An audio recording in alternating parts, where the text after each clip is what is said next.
घर से भाग गई, दूसरी नहीं भागेगी, इसकी निगरानी कौन करेगा? अच्छा है कि घर में एक डॉक्टर होगी तो सहूलत होगी। देखो नूर, मैं ना बहुत गर्म दिमाग का इंसान हूँ और इस तरह की चोटें लगती रहती हैं मुझे। वो पढ़वाना चाह रहा है, उसे तो पढ़ने दो। एक बहन घर। आज वो घटिया इंसान मुझसे ज्यादा जरूरी हो गया है। तुम एक मुसीबत की तरह मेरी जिंदगी में आई हो, सब कुछ तहस नहस करके रख दिया। बनता है उसका कि वो नूर के रास्ते में आए, उससे बात करने की कोशिश करे। तमीज से बात करो, वो मेरा शौहर है। बनाया ना अपने घर में, तो मेरा नाम इशरत नहीं है। उसकी पढ़ी लिखी लड़की को अगर मैंने मासी ना आलियान नूर को इजाज़त देगा कि अब तुम कॉलेज जाके अपनी पढ़ाई पूरी कर सकती हो, तो उसके सारे घर वाले इस बात में बहुत ही रोला डालेंगे।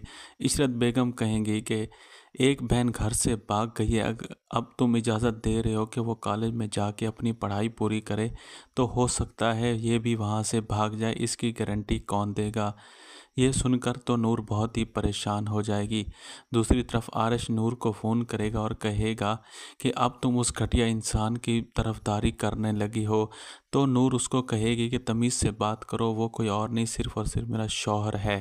इशरत बेगम खाने के टेबल पर बैठ के कह रही होगी कि मैंने अगर उस पढ़ी लिखी लड़की को घर के कामों में डाल के मासी ना बना दिया तो मेरा नाम भी इशरत नहीं।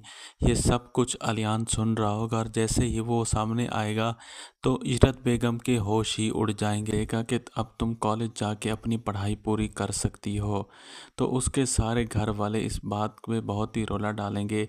इशरत बेगम कहेंगी कि एक बहन घर से भाग गई है, अब तुम इजाज़त दे रहे हो कि वो कॉलेज में जाके अपनी पढ़ाई पूरी करे, तो हो सकता है ये भी वहाँ से भाग जाए, इसकी गारंटी कौन देगा?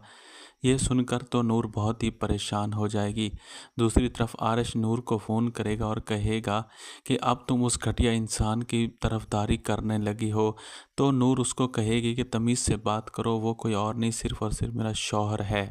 इशरत बेगम खाने के टेबल पर बैठ के कह रही होगी कि मैंने अगर उस पढ़ी लिखी लड़की को घर के कामों में डाल के मासी ना बना दिया तो मेरा नाम भी इशरत नहीं। ये सब कुछ आलियान सुन रहा होगा और जैसे ही वो सामने आएगा तो इशरत बेगम के होश ही उड़ जाएंगे, तो उसके सारे घर वाले इस बात में बहुत ही रोला डालेंगे। इशरत बेगम कहेंगी कि एक बहन घर से भाग गई है, अब तुम इजाज़त दे रहे हो कि वो कॉलेज में जाके अपनी पढ़ाई पूरी करे, तो हो सकता है ये भी वहाँ से भाग जाए, इसकी गारंटी कौन देगा? ये सुनकर तो नूर बहुत ही परेशान हो जाएगी। दूसरी तरफ आरिश नूर को फ़ोन करेगा और कहेगा कि अब तुम उस घटिया इंसान की तरफदारी करने लगी हो, तो नूर उसको कहेगी कि तमीज़ से बात करो, वो कोई और नहीं सिर्फ़ और सिर्फ मेरा शौहर है। इशरत बेगम खाने के टेबल पर बैठ के कह रही होगी कि मैंने अगर उस पढ़ी लिखी लड़की को घर के कामों में डाल के मासी ना बना दिया तो मेरा नाम भी इशरत नहीं। ये सब कुछ आलियान सुन रहा होगा और जैसे ही वो सामने आएगा तो इशरत बेगम के होश ही उड़ जाएंगे, बहुत ही रोला डालेंगे।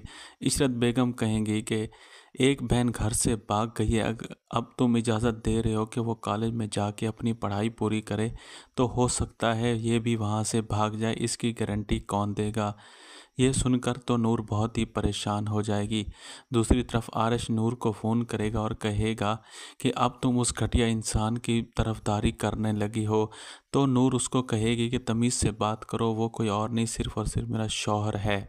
इशरत बेगम खाने के टेबल पर बैठ के कह रही होगी कि मैंने अगर उस पढ़ी लिखी लड़की को घर के कामों में डाल के मासी ना बना दिया तो मेरा नाम भी इशरत नहीं।